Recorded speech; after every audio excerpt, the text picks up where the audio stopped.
So we started off by putting string on the trailing edges of all the wings. The string was used for attaching the paper to the trailing edge, of course.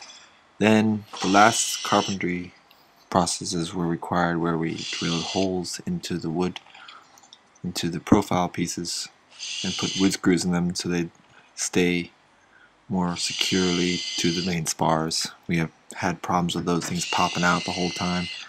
It was a bit of a train wreck, so we finally went ahead and drilled holes and put those in. Then we cut the arm hanging sticks from which the pilot will hang himself using his arms from the main spars.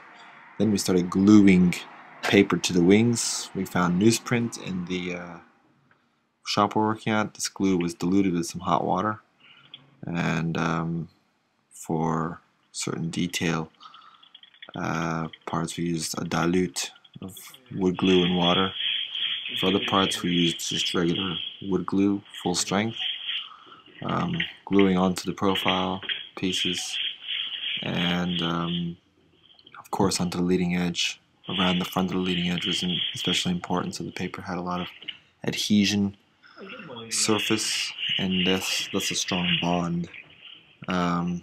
This was our activity for several hours, and it will be for several more hours because we have one more wing in which we have to cover. Then we take the paper, glue it onto aforementioned glue seams, stretch out any wrinkles that are present, and of course glue it around the trailing edge string, which is not videoed here, but which is the last step. For adhering the paper to the wing. Then we'd spray the wing with white glue and water. This has the effect of tightening the paper, making it taut like a drum head.